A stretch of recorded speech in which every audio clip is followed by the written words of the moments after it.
I was actually fine with being gay. So I wasn't conflicted about it in the least. What I was conflicted about was being a horror movie fan.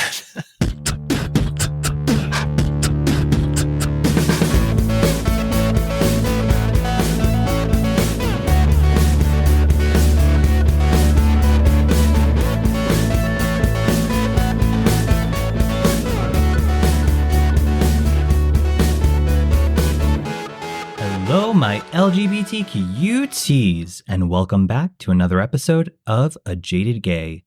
I'm Rob Lovelace, and today I am a non-jaded gay because I am almost through the halfway point of my first semester of the MBA program. So the one class I'm taking, it's only half a semester. So this upcoming week is like my final week of class, thank goodness, which I'm super excited about because, I don't know, taking two classes at once, it's a lot of overlap between the work. And then I just felt very spread thin. And with everything else I'm doing, yeah, it's just been a lot. So I'm excited to wrap up the one class, which I really did enjoy it. I just, it was a lot of work. So I'm excited to wrap that up and then just focus on one class for the remainder of the semester and hopefully have a little bit more sanity and a little bit more free time. And just in time too, because it is almost Halloween. And what better way to ring in the holiday than with a little treat today? Yes, I have a very special guest joining us for our Halloween episode, and we will bring him on in a minute. But first, tarot time.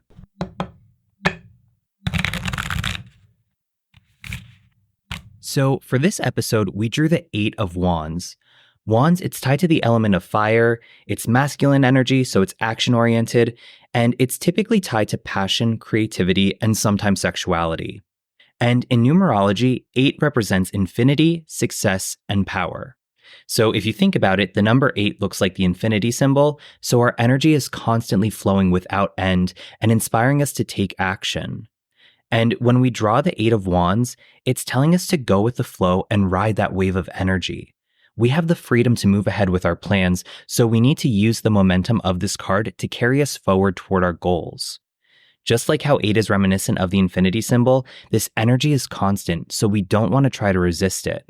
Sure, we may be moving into the unknown, but we need to trust the journey we're on. And while we're riding this energy wave, we want to make sure that we're being strategic in the decisions and actions we're taking and making sure that they align with what we want to achieve. So without further ado, I'm very excited to welcome today's guest. He is an acclaimed horror journalist, award-winning playwright, and creator of Gay of the Dead. Basically, he is a berry buff horror buff. Please welcome Sean Abley. Hi, Sean. How are you today? I'm doing well. I'm ready to unjade you on your podcast. Perfect. That's the point of having guests on, trying to, heal the jadedness here. Yay. Well, I'm here. I'm up for the job. Awesome. Well, I'm very excited to have you on for our very special Halloween episode this year. To kick it off, we have a lot to cover as it relates to queer horror. So can you just introduce yourself to the listeners, talk a little bit about who you are, what you do, pronouns, identity, all that fun stuff? Sure. Well, I'm Sean Abley. I am mainly a writer that works in a couple different disciplines, but I think probably for the purposes of this interview, we'll probably talk about my journalism the most. I have sort of carved out a space in horror film journalism, covering the LGBTQ side of things. So the creators, but also like content, queer horror films, that kind of thing. And that all culminated in a couple different things, one of which is, and I'm sure we'll talk about this at some point, my book that just came out, Queer Horror, A Film Guide, which is a big encyclopedia of almost 1,000 films that have queer content in them. I, write for Fangoria fairly frequently and I have my own Patreon. As far as identify as a gay man, he, him I also, right, these days, all of us with our labels and denotations, I also identify as queer. That's more politically, I think, than it is identity, if that makes sense. Like, I'm almost 60 years old, so I have been, raised and steeped and basted in being a gay man, and so that suits me. But I also am sort of fascinated by what's happening right now with everything that surrounds us, LGBTQ folks. So my piece of that is adding queer to the mix. And I know you said you're here to help relieve some of the jadedness. So I'm going to ask today, are you a jaded or non-jaded gay, and why? Oh, it's so funny you should ask that.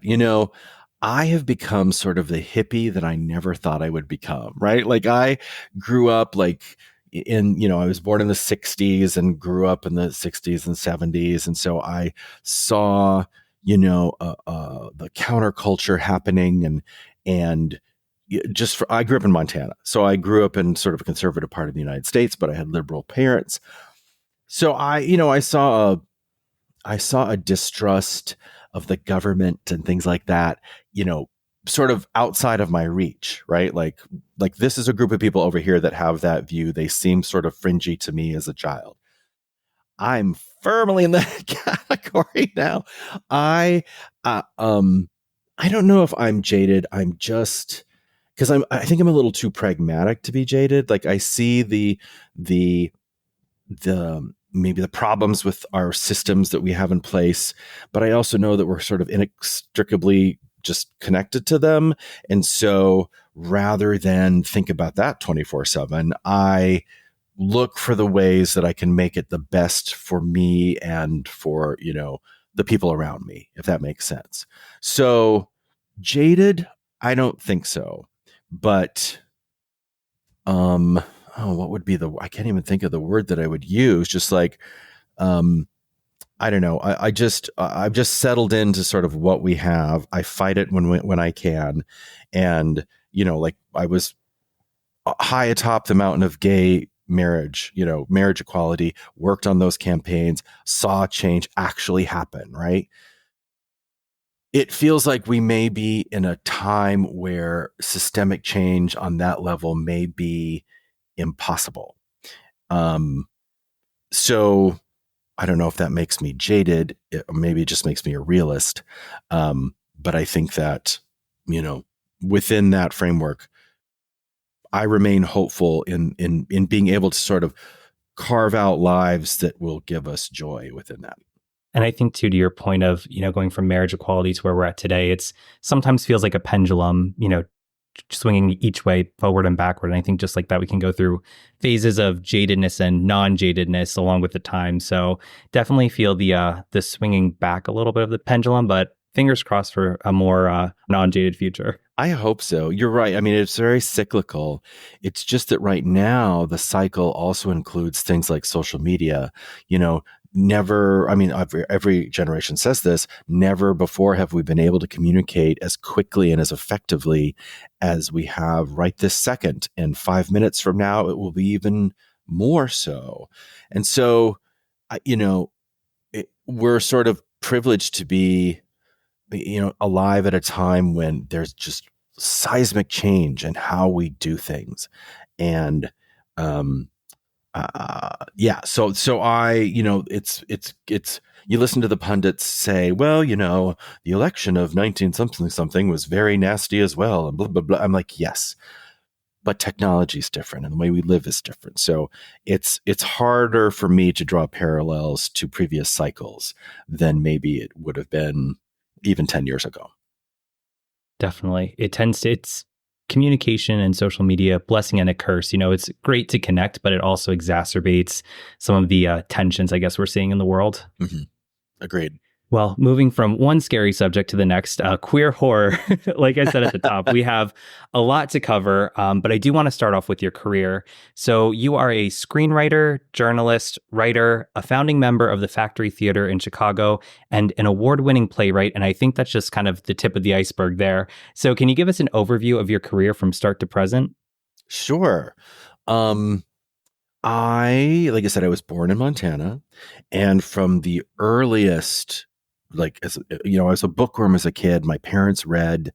My parents were also big horror and science fiction fans. So it's no surprise that I am the person I am today, involved in writing and reading and filmmaking, all that, and loving horror. I wanted to be a writer from the minute I could know what that was, just as a young child. The book that I just had released was inspired by a book I read when I was 13 years old. And when I was 13 years old, I read the book was the Encyclopedia of Science Fiction, aka the Science Fiction Encyclopedia. For some reason, it had two names in different countries. And at 13, I was like, I want to write that book. I want to write a book like this. I want to write a book about horror movies or something that's, this giant encyclopedia. It was a very specific interest to have as a child. Um, so I pursued both that and being an actor from a very young age. I went to college to get a BFA in drama. I dropped out of college after 4 years and moved to Chicago to be an actor. And that was completely driven by wanting to get into Second City and then be on Saturday Night Live. Because I'm old enough to have watched the first episode of Saturday Night Live. And if there's another subject of which I'm a scholar, it's Saturday Night Live. Like I've read every word about that show, and so I wanted to do that. So I got to Chicago, was taking acting classes, taking improv classes, and through that, I met a group of people, and we were all basically, young in our 20s and wanted to do theater, and we're taking the improv classes, but we're like a little unsatisfied, just sort of bouncing around Chicago, trying to be part of other things. And so we formed a theater company called the Factory Theater in 1992. I'd written a stage adaptation of Ted V. Michael's Corpse Grinders horror movie, B movie, and that was a gigantic flop. And then I wrote a stage adaptation, non-musical, first one, by the way, of Reefer Madness, and that was a gigantic hit. And that sort of propelled the group of people that put that together to form the Factory Theater. And I did that for the next 5 years in Chicago. I actually lived in the theater for a chunk of time. I lived in the basement of the theater. My shower was backstage. Like it was, I literally lived in the theater, like the Phantom of the Opera. And through that is when I really started writing. We just wrote plays for each other, and we directed each other in plays. And we basically did it all because we didn't know we couldn't, right? Like nobody was telling us we couldn't.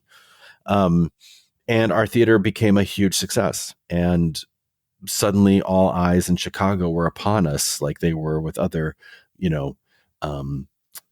well-known theaters at the time. And so that let me know that what I was doing actually was good, I guess, or, that people enjoyed. I got a job on a CD-ROM trivia game called You Don't Know Jack. I don't know if people remember that. I think it came back recently, but back in 1996, that game was a monster hit, and it was produced out of Chicago, and I got a job on the writing staff of it, and it was like the job to get in Chicago as a writer. And I lucked into it because a friend of mine had submitted a sample, and I think they'd offered him the job, but he decided it wasn't for him, and they recommended me. And suddenly I was making more money as a writer. Well, I was making money as a writer and more money weekly than I'd ever seen in my life at a job in my 20s. And that job got me an agent and got me to Los Angeles, where I moved to write for television. And I did that for a while. I wrote narrative TV. I took a turn into reality TV. I did that for a solid decade. That was sort of killing me slowly, because it was just, I don't know, the ethics of a lot of reality TV really bother me. So I finally got out of that and started producing low budget movies. I wrote one of my own called Socket, but I also produced a bunch of people's low budget movies, and that was fun and exhausting. And at the same time, I was still being a playwright and taking it a bit more seriously at that point, and also started my Gay of the Dead blog at Fangoria, which was the first horror blog that specifically targeted LGBTQ filmmakers. And from there, I've now written for Fangoria in some form or fashion for 15 years. And so that's where my horror journalism, which is sort of, if you think about me now as one of the two main things, being a playwright and being a horror journalist, that's where my horror journalism started. And it just sort of progressed from there, writing for the website, writing for the magazine. I published a book of my first chunk of interviews called Out in the Dark, and just stuck to it. And then, cut to now where I have this giant book that we worked on for, there was a group of 8 of us. I was the creator, co-editor, and one of the 8 people who wrote Queer Horror Film Guide. And that took, I think, 9 years to finally like reach bookshelves. Like 7 of those 9 years, 8 of those 9 years were actually hard work on the book. And then you hand in the manuscript and then you just sit around and wait for the publisher to like finally put it out and for them to ask you to do various things. And so, yeah, that took about 9 years. And so, yeah, so here we are.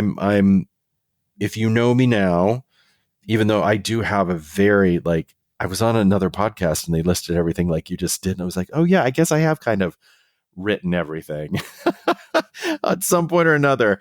But yeah, I at one point I gave up my acting career. I was acting in Chicago along with all the writing and stuff. And when I moved to Los Angeles, I gave up acting as a job. And I had this teacher back in my college days who said, if you want to be in TV and film, find yourself in TV and film. And that's what you're going to be doing. Theater's where they take chances. TV and film is where they take no chances. You'll be playing exactly who you are.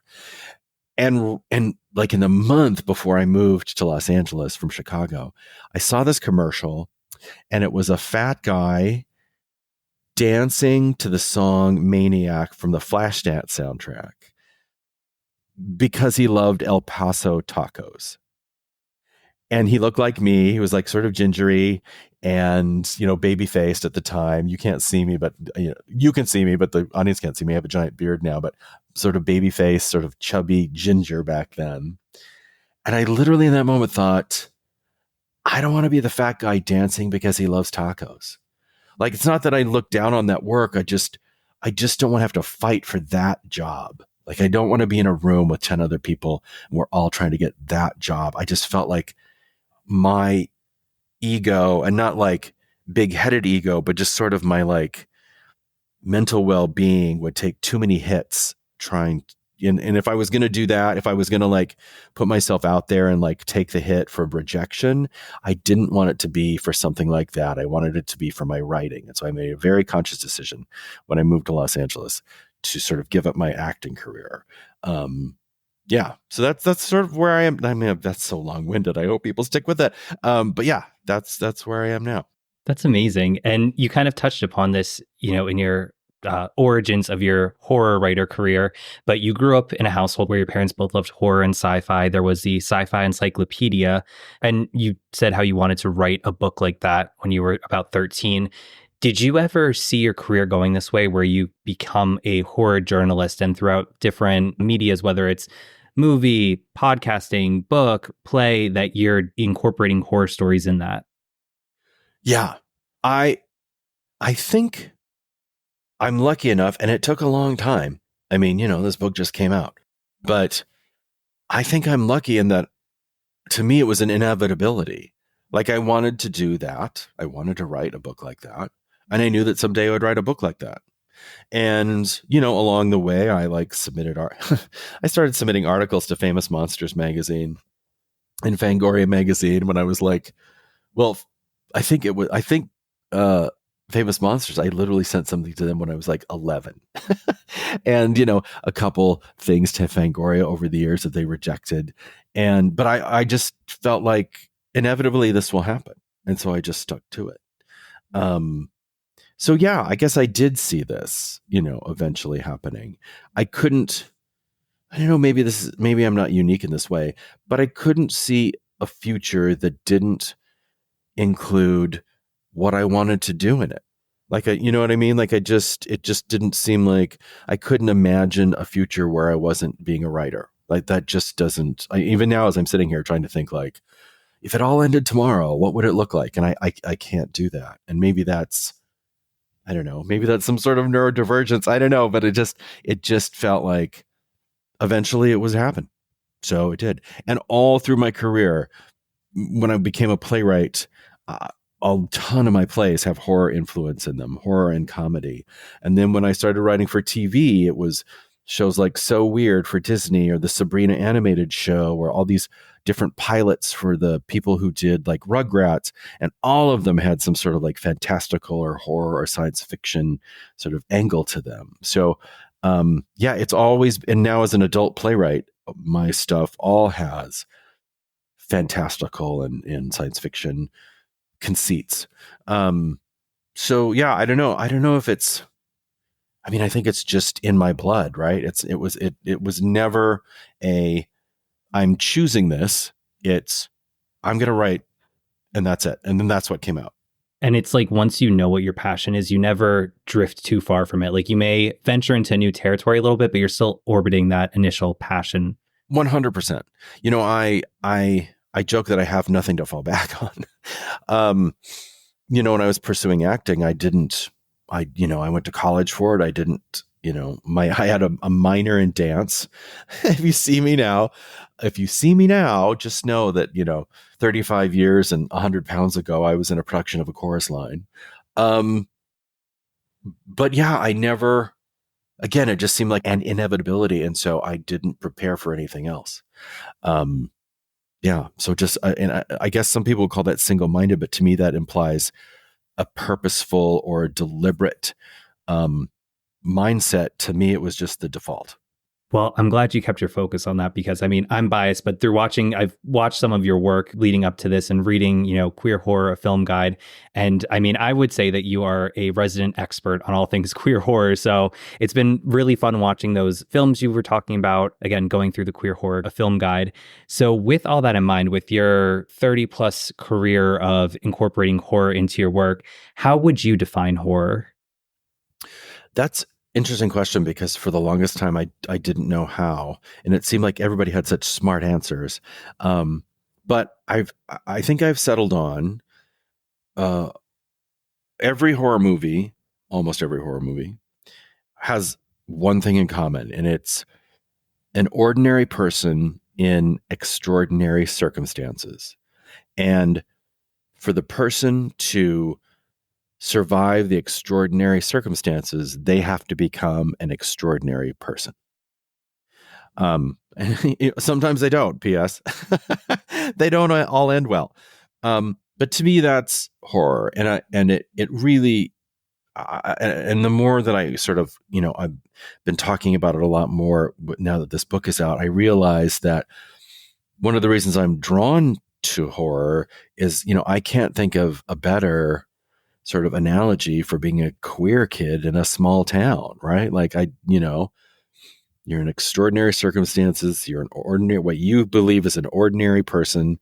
And to, you know, get out, you've got to be able to be extraordinary. And, so yeah, so I think that's both sort of for me, what makes horror.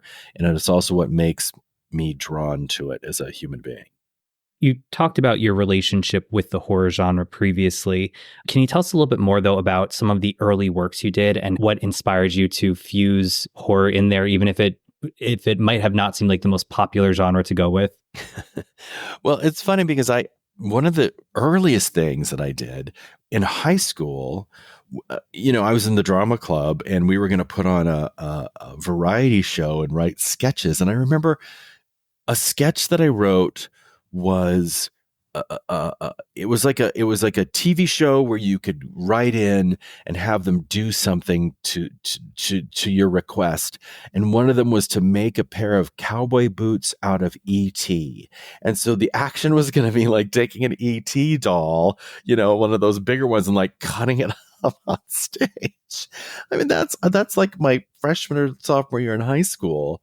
And even before that, I still have this story now that I think about it. You know, I was reading Stephen King before I should have been reading Stephen King. Like the first Stephen King book I read was The Stand. And how old was I? Like 12 at the time. And I remember writing a short story because I produced fanzines, we called them back then. Now they call them zines. We called them fanzines back then. And I collected them and I made my own. And one of the things I wrote for it was this story called two mints and one, which was an advertising slogan at the time. And it was a story about how commercials were made with people that had been basically zombified. So very early on, like from the earliest of early, I was like dabbling in that. By the time I got to Chicago and started the theater company, I was really steeped in comedy at the time as well. But I what was happening in Chicago at the time was there was a lot of pop culture media being translated to the stage. There was a company called the Annoyance Theater Company. They're still around as well. They got very famous for being the home base for the real life Brady Bunch. But they did a ton of this pop culture stuff, and I really was all starry eyed about them, and so I wanted to do the same thing. So that's why my first play was Corpse Grinders, which is a horror movie. But moving from there, I don't know. I just always was drawn to adding horror stuff. I wrote the first really big hit for our theater company was a play I wrote called Attack of the Killer Bees. And it's all 15 B movies all rolled into one plot. And I wrote that in 4 days over a Christmas break where I was house sitting for someone. I was still living in the theater at the time, but it was freezing cold in the theater. And some friends took pity on me and let me house sit for them over Christmas. And I had nothing to do. And so just over 4 days, I wrote this play, and it turned into be like one of my biggest hits as a playwright. And yeah, I don't know. It just, again, I wish I could say it was planned so I could take some credit for some of my career, but really it was just what came out of me at the time. And it was really popular, thankfully. And so from there, I adapted Santa Claus Conquers the Martians into a musical with some friends. I'm trying to think what the other horror stuff I've written is, but yeah, I don't know. It just it's omnipresent, and there's just something. It's such a shiny object for me. I'm just drawn to it every time. In past episodes, we've talked about how horror tends to appeal to the LGBTQ plus community, since there are usually themes of otherness that we can relate to. And you just touched upon that as well, that horror usually takes a ordinary person in an extraordinary circumstance. And that's a good metaphor for, maybe a queer child in a small town area where they're not understood. So over the years, we've seen some horror stories that are very queer coded. Now we have some films that are explicitly queer. So in your own words, can you explain a little bit further how you think the horror genre and queer identities intersect each other? Sure. I think one of the biggest examples, and this is one that I've actually sort of rebelled against for a long time, although it was put in perspective for me, by a good friend, Michael Verratti, when we were on a panel together. So I think if you talk to any gay man over a certain age and be like, what's, the horror film that speaks to you? They'll all say Carrie, right? It's the girl who's special. No, parents don't like her specialness. Other kids don't understand her specialness. Eventually she takes revenge on the bullies. And I totally understand that, right? Like, who wouldn't want to be able to take revenge on the bullies? Although I'd probably save Cutie Pie John Travolta and just use my mental powers to make him kiss me. But what we often don't acknowledge about Carrie is that she dies in the end. And I think that really is a great example, actually, of where we were and to extent maybe still are, as far as how we feel about how we fit in the world. We know we're special. People don't understand. Eventually we'll have the strength to tell those bullies to eat shit and get back at them. But inevitably we feel like society will destroy us. And it's sort of, a sort of a doom, a doomed existence that we lead. But but while we're here, we'll, do what we can and be the most amazing people that we can possibly be. And, they'll regret it when we're gone. I'm glad that we are now at a point where we have enough movies, horror movies, that the young queer people can see films where that we don't die in the end. Right? One of the things about doing this book this queer horror book is that I realized, when we first started, it was going to be a couple hundred titles. And then as we started doing research, it was like literally over 1,000 titles. And I realized that, yes, we've been there all along in these films, but also that horror films, queer horror films, have been fed poison for decades. We have been told that we aren't worthy of survival. We've been told that we aren't smart or strong enough to survive to the end. Um, you know, being the first out in every horror movie, like, it just, the genre was betraying us for so long. And, holding up Carrie as like the best example of, even though we die in the end, it really, if I think about it too much, it makes me really sad, because I took such refuge in horror, right? Like, it's the thing that made me happy. And then I realized, oh my gosh, been fed poison this whole time. And so I'm glad that we now have so many, out LGBTQ filmmakers that are making sure that we're in the films, and that, that we're making sure that, we survive and we have good representation. So I think it's the, if we're going to go, with the connection between queer people and horror, now is a great time. Like, now is a great time to be a horror fan. Um, for young people, because you can look at all that old bad representation and just sort of roll your eyes at how ridiculous it was. And for people like me who've been around for a while, we can sort of rejoice that our efforts have made a difference, and we now have the stuff that we wish we would have had back then. But the bigger picture of like the relationship between queer people and horror, I think is truly what I said earlier, that we can see ourselves in that narrative so easily. But in that narrative, if we like swap ourselves in for the final girl or something, we can also be the victor. We can also, rise above. And, I can't overvalue that enough. Am I saying that right? I can't make that. I mean, that to me is just invaluable. Invaluable. I'm not going to invent a word. I'll just say it's invaluable. So, with that being said, though, how has your identity as a queer person shaped your perspective on horror? It's interesting because when I grew up gay, I was actually fine with being gay. I was fine with being gay I knew I was gay from the minute you could know. Like, I remember like pre-third grade knowing, I lived in a liberal household. The word was spoken. I knew what it meant. It wasn't said derisively in my home. But I also was smart enough to know that where I lived, and that I just needed to like keep my head down until I could like go off to college and live my big gay life. So I wasn't conflicted about it in the least. What I was conflicted about was being a horror movie fan because gay people, I mean, what like a little sliver of gay that could make its way to my eyeballs, as a child, like, was it Rene Aubernajois on Benson? Didn't he play a gay guy? And like, there's like the gay side. Oh no, he was in Eyes of Laura Mars playing the gay guy. But I think there was a gay character on Benson, I think. Anyway, that gay people liked, nice things and the finer things, and they were fussy and, fastidious, and that wasn't me.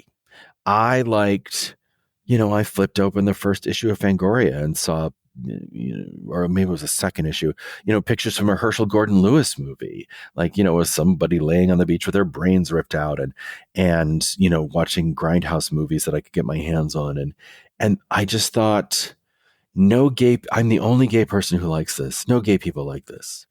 And so I thought I was going to grow up to have like no gay friends that liked horror movies. And I didn't know what I was going to do about that. And so I don't know if horror influenced me being gay, but my being gay influenced my consumption of horror. And then eventually that changed when Clive Barker came out. And that was a big deal. But it was also not a big deal. I remember Tony Timpone, who was the editor for Fangoria, wrote this long editorial about, so Clive Barker came out. Who cares? Like, it was, he's a genius filmmaker. That should be the least interesting part of him. And that's when it all sort of changed for me. Like, really, it's, and through that, Fangoria has been I've been reading it since issue number 1. Fangoria has been a really big part of my life. I wrote a letter to Fangoria thanking them for that and for that editorial, and said, please print my address so I can correspond with other gay horror fans. And I got letters but this is back when we wrote letters, right? So I got letters from people, and I kept up a correspondence with a lot of like gay horror fans for a while. And as a matter of fact, all these years later, so that would have been like, let's see, I left Chicago in 97. We started the factory in 92. So this would have probably been 1994. One of those people just came to my book signing 2-3 weeks ago here in Los Angeles. Like, we've met each other in person over the years. We've kept in touch all this time. So yeah, I think it is interesting, because I think most people, it is truly, how is, horror influenced your gayness or whatever. And I think I'm sort of the opposite. A rare case maybe of it being the opposite. It's interesting, your answer too, because I got into the horror genre probably 9th or 10th grade in high school. And I had been interested in scary movies before that, but I would actually get legitimately scared and then not sleep afterwards. So started getting into where I wasn't like scared of it around then. But around that time, I was deeply closeted. I didn't know that I was gay. I didn't wonder if I was gay. For me, it was more so like a fear, like I can't be gay. And that's a podcast episode for another day, even though I pretty much talk about in every episode. But the whole point of that is, while I didn't necessarily recognize my sexuality, I did notice like I would try to gravitate towards things that wouldn't be seen as quote unquote stereotypically gay. So I thought, horror movies, that's very macho, people are getting killed and stuff. Guys watch these. But it's interesting, though, that subconsciously there are all these queer undertones in that. And even just in how they depict characters, because, of course, there's always the beautiful woman with the big breasts that they're showing, topless at the beginning of the first kill. But then I was like looking at her boyfriend who was shirtless running away. And that's where I was more drawn to. So even though I was trying to prove to myself, like, oh, no, I'm macho, I like horror movies, I wasn't, I think I was seeking out the subconscious queerness without recognizing it. Yeah. It's funny because it's so true. There's so many boobs in horror movies that when you would see male nudity, oh my goodness, it was just like imprinted on my brain. Like, there's a Friday the 13th where there's a kill in a tent when this couple is making out and they actually show the guy's bare ass, stuff like that. It was like, 15 seconds maybe, but it's on like the permanent highlights reel in my brain. And it's funny too, looking back at so many movies that definitely, I don't know if the directors knew what they were doing or if it was just a happy accident, but I'm starting to watch some more of the classic horror movies. I watched a lot as they came out around my time, but I'm going back to some of like, old ones, like, House on Haunted Hill, things like that. And then some of the more like modern classics like the 80s. And I watched Sleepaway Camp for the first time a few months ago. And there's that, baseball scene where it's like I think they're young adults, like the camp counselors, and they're wearing their crop tops and tight denims. I'm like, all right, you can't tell me this is not gay, Yeah. Yes, you wonder. But also, having been sort of that age at that time, that was the style. Like, that sort of booty short crop top thing was actually what like straight dudes would wear. I think it's hilarious. And I love that is the reference, because if you ask any horror gay and they'll be like, so like if you had to pick some guys from a horror movie, it's like Sleepaway Camp, baseball scene. I know. It was just, and I was watching it with one of my friends who had also never seen it, who's also gay, and we both said the same thing. We're like, oh my God, like, hello. Like, right. Where are those men now? Exactly. I was trying to find them because I wanted to, I'm like, are these guys actually gay though? Because like they're just, again, like you said, that was a style because even Johnny Depp in Nightmare on Elm Street, he has that crop top and like the sweatpants style and everything. But I'm like, what happened to some of these guys? Like, where are they at now? I do that deep dive too. I guess we can thank things like LinkedIn and Facebook and like, you can sort of find people and then put together like all the clues just to see just see. But then some of them turned out to be gay. Like I think Russell Todd is out. Which one was he in? I can never remember the numbers anyway, but like he's a super hot daddy these days, running around West Hollywood. Yeah. I know. It's interesting when you see those horror movies from the day and you like try to get the vibe. Like, I watched Prom Night with Jamie Lee Curtis because I'd seen the remakes that came out when I was in high school, but I saw the one with Jamie Lee Curtis last summer. And I think her date or one of the more prominent guys in it was actually gay in real life. That kind of gave off a little vibe there in it. And then there's obviously Jesse from Nightmare on Elm Street too. And I think the one guy from Sleepaway Camp is because I couldn't find confirmation, but his Instagram is like very like interior design and like fashion chic heavy. So I'm thinking, I mean, again, that's kind of stereotypical assumption, but maybe it's wishful thinking too. Right. Sometimes the stereotypes come from truth, and quite frankly, uh, how is it an insult to say that someone is good at design or like making women look beautiful with makeup and hair? Like to me, that's like, great. No, well, I'll take it. Yes. I wish I had those skills. Right. Well, shifting gears a little bit, you did mention your blog, Gay of the Dead, that was hosted at Fangoria. I think that was 2009 when you debuted it, right? Yes, it was 2009. Tony Timpone, who was the editor at the time, I'd befriended him over the years, seeing him at conventions, and he had been very kind promoting my movie Socket around that time. And the mid 2000s were when gay horror, as we called it at the time, now we call it queer horror, but then it was mostly just gay horror, was starting to become a thing, and I was part of that scene. And he reached out to me out of the blue. I was on the set of like a really miserable reality TV show that I was working on.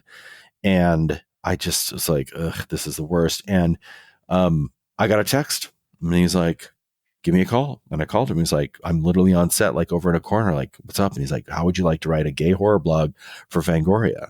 And that was I'd had yet to write for Fangoria. And so like, that was that dream coming true. Like, absolutely.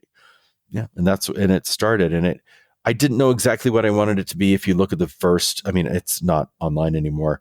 But if you look at the first couple entries in it, I was just sort of trying to find my way. And then it hit me like, I should be interviewing people. I should be like shining a light on actual people. And then it took off. And tying it back to Sleepaway Camp, I saw that recently, well, it's recently to me, but September 2021 is now actually 3 years ago. In my mind, it was just last year. Crazy how time flies. Right. Well, pandemic, to me, if I say last year, I actually mean 2019. Yeah. Last year yeah. Right. Well, September 2021, your column took a look at a very queer classic, Sleepaway Camp, which we had talked about. And you covered it in one of your columns called Problematic Films, which discusses the more troubling elements of some older horror films that may not stand up to today's societal standards. So can you tell us more about this column and your writing for Fangoria? Sure. So I sort of bounce back and forth between writing for the website and writing for the magazine, although I haven't written anything for the website in a little while.